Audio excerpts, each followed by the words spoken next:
సతీ సహగమనం లాంటివి కూడా చూసాం. అంటే ఒక పురుషుడు ఇంట్లో పెద్ద, ఆ పురుషుడు చేసిందే చెల్లాలి, ఏదైనా కావచ్చు. ఆ పురుషుడిని ఆ స్త్రీ అంటే వివాహం ఆడిన స్త్రీ ఫాలో అవ్వాలి. ప్రతి దాంట్లో కూడా పురుషుడికి స్త్రీకి ఉన్న కనెక్టివిటీని చూపించారు చాలా మంది. ఇప్పుడు చూస్తే దానికి ఆపోజిట్ స్త్రీ పురుషులు సమానం అనేది ఒక భావన తీసుకొచ్చారు. రెండో విషయం ఏంటంటే ఈ విడాకుల అంశం కావచ్చు, స్త్రీలు భర్తల్ని చంపడం కావచ్చు, ఇవన్నీ చూస్తున్నాం. ఇది కర్మఫలం అనుకోవచ్చు అంటారా? దీనికి ఇంకేమైనా కారణం ఉందా? కర్మఫలం ఒకటి ఉండండి, కర్మఫలం ఉన్నది, అది ఒక పక్కని ఉండిన వాళ్ళ నడవడికల తేడా. నడుచుకున్న విధానం సరిలేదు ఎట్లా ఉంటుంది. జీవన విధానం మార్చుకోకపోతే ఎట్లా చెప్పండి? తన జీవన విధానం మార్చుకున్నప్పుడే ఆ లైన్ వస్తుంది. ఇప్పుడు భార్యాభర్తలు ఉన్నారు, ఆయన యొక్క ఇది ఈయన తెలుసుకోవాలి, ఈయన యొక్క ఇది వాళ్ళకి అండర్స్టాండింగ్ ఉండాలి. అందుకే దీంట్లో మనకు పంచాంగం దీంట్లో కూడా చెప్తుంది కదా. సో పురుషాధిక్య ప్రపంచం కరెక్ట్ అంటారా, స్త్రీ ఆధిక్య ప్రపంచం కరెక్ట్ అంటారా, లేకపోతే సమానత్వం కరెక్ట్ అంటారా? స్త్రీ పురుషులు పూర్వం ఉన్నది ఇప్పుడు నడవదు కదండి. ఇది పూర్వం నడవదు కదా. మీ సనాతన ధర్మం దీని గురించి ఏం చెప్తుంది?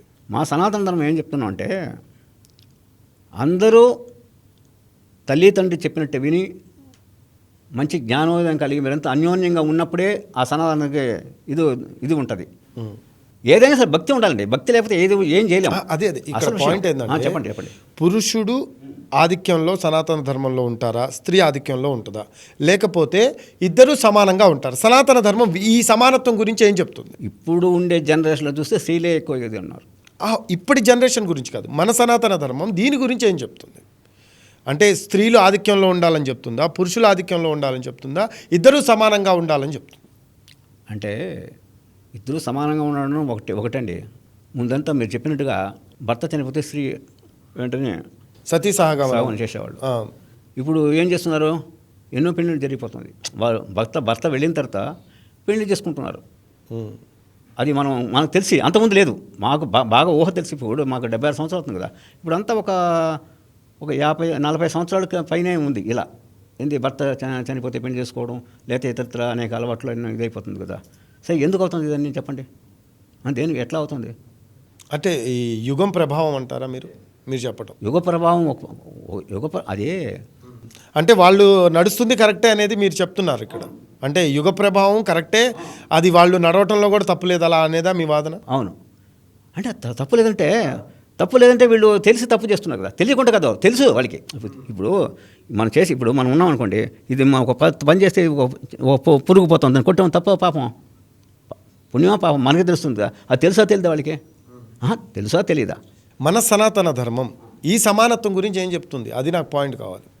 పురుషుడు ఆధిక్యంలో ఉండాలా, లేకపోతే స్త్రీ ఆధిక్యంలో అందరూ సమానంగా ఉండాలి? అందరూ సమానంగా ఉండాలండి. అంటే స్త్రీ పురుషులు సమానంగా ప్రస్తుతం అదే కదా నడుస్తుంది. అదే ఇప్పుడు అదే నడుస్తుంది. అంటే ఒకప్పుడు పురుషాధిక్యంగా ఉన్నప్పుడు మనం చూసాము, కుటుంబాలు సంతోషంగా ఉండేవి, ఎటువంటి ఇబ్బందులు ఉండేవి కాదు, ఎటువంటి హత్యలు ఉండేవి కాదు, ఎటువంటి దారుణాలు ఉండేవి కాదు. అంటే ఇదేదో స్త్రీలను కించపరచడానికి చెప్తున్నట్టు కాదు, కానీ అప్పుడు జరిగిన అంశాలని నేను ప్రస్తావించే ప్రయత్నం చేస్తున్నాను. అన్నీ కూడా బాగుండేవి. కానీ ఇప్పుడు ఏంటంటే ఈ సమానత్వం అనేది వచ్చిన తర్వాత వాళ్ళ రైట్స్ని ప్రధానంగా చూపించి జరుగుతున్న అంశాలని మనం చూస్తూ ఉన్నాం. ఈ మధ్యకాలంలో 750 పైచీలకు హత్యలు, భార్యలు భర్తల్ని చంపిన ఉదంతాల్ని మనం చూసాం. సో అంటే ఎంతలాగా ఎన్ని దారుణాలు చోటు చేసుకుంటున్నాయి అనేది ప్రధానంగా మనం ఇక్కడ నోటీస్ చేయాలి. వీటి గురించి సనాతన ధర్మం ప్రధానంగా ఏం చెప్తుంది? ఈ సమానత్వం గురించి అప్పుడే బాగుంది కదా, పురుషులు ఆధిక్యంగా ఉన్నప్పుడే, సతీ సహగమనం ఉన్నప్పుడే బాగుంది కదా. సో ఇప్పుడు జరుగుతున్న పరిణామాలన్నీ కర్మ అంటారా? దాని గురించి నేను అడుగుతుంది మీకు. ఇప్పుడు దీంట్లో పోల్చుకుంటే ఇప్పుడు జరగదండి. దీన్ని అనుసరించి జనరేషన్ నుంచి మారుతూ ఉండాల్సింది మనం కూడా, ప్రజలు కూడా. మనం పూర్వం తీసుకున్నామా? మనం అంటే ధర్మమా మారాల్సిందా? అంతే కదా. సనాతన ధర్మం మారిపోతుంది జనరేషన్ ని బట్టి. అంతే కదండి. సనాతన ధర్మం అనేది ఒకటే. అది పాటించేవాడే గొప్పవాడు. అది ఆ నియమాలు తెలిసిన వాడే ఒక అంటే దేవుడి దగ్గర ఒక మంచి స్థానాన్ని పొందుతాడు అనేది ప్రధానంగా చెప్తున్నాడు. ఈ జనరేషన్ ని బట్టి మారటం ఏంటి సనాతన ధర్మం? నాకు అదే అర్థం కాలేదు. ఇంకా వేరే మార్గం లేదు, వేరేం చేయలేరు కదా. ఇప్పుడు ఒక ఇంట్లో కుటుంబంలోనే తల్లి మాట తండ్రి కొడుకు వినడు, కొడుకు మాట తల్లి వినరు. మరి అటన్నప్పుడు టోటల్ ఇది ఎట్లా జరుగుతుంది? ఇప్పుడు ఒక కుటుంబంలో అనుకోండి, అన్నదమ్ములు ఉంటారు, ఆయన మాట ఈయన పడదు, ఈయన మాట ఆమెకు పడదు. అవును కదా, చూస్తున్నాం లేదా? మేము చెప్పేది మీకు అర్థం అవుతుందా లేదా? ఏం అర్థం చెప్పండి. ఎవరి మాట ఒకళ్ళు ఇన్ని పరిస్థితి కనిపిస్తుంది అంతే. ఇది కూడా అంతే. ఇంకా వేరే మనం దీనికి ఇంకా వేరే ఏం చేస్తాం, కొట్టుకోవాలో చంపుకోవాలో ఇదే పని అయిపోయింది. సో సనాతన ధర్మాలను పాటించాలంటే వాళ్ళకి చిన్న నుంచి భక్తి మార్గం ఉండాలండి. భక్తి లేకపోవడం వల్ల ఇటువంటి అనర్థాలు ఖచ్చితంగా. అవును, చెప్తాం మేము అదే. ఎవరి ఆధిక్యం గురించి అయితే మీరేం మాట్లాడు, ఆధిక్యం గురించి చెప్పరు మీరేమి. ఎవరు ఆధిక్యంగా ఉండాలి, పురుషాధిక్యం బాగుందా, స్త్రీ ఆధిక్యం బాగుందా, సమానత్వం బాగుందా అంటే చెప్పరు. స్త్రీ భర్తకు తగ్గిపోవాలి, భర్త చెప్పినట్టే స్త్రీ వినాలి.